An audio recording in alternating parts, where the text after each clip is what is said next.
Tu už máme pripravený čpavok, v ktorom je nasypaný dusičan amonný. Pomaly sa to púšťa. Presne navážené 3 dávky modrej skalice po 250 gramov. Tu už je v celku dobre rozpustený čpavok.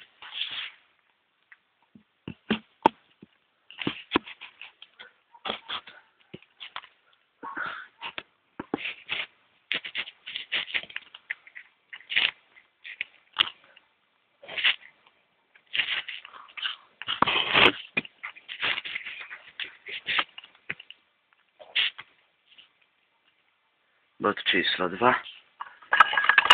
Dobre rozpustené na roztoku. Aha, mrzne to.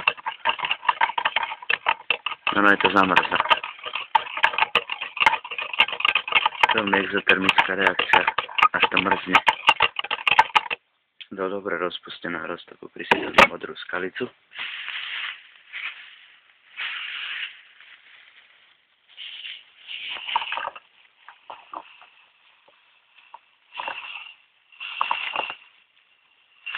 Dať pozor, aby to neofrkalo, lebo ten čpavok je dosť silná žieravina.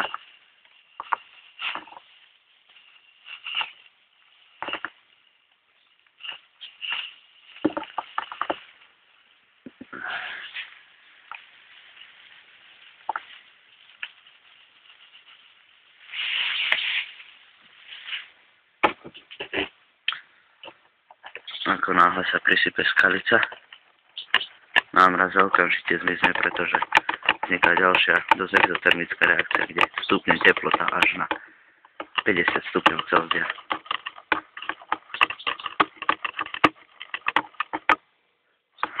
Veľmi nebezpečné sú výparisté. Počas celej reakcie to treba miešať. Reakcia pomaly končí. Poznáte to tým, že sa ochladzuje fľaša. Tak môžeme miešanie ukončiť a nechať to zo pár hodín v kľude. Pod pojmom zo pár hodín myslíme asi tak 3 hodiny z občasného miešania.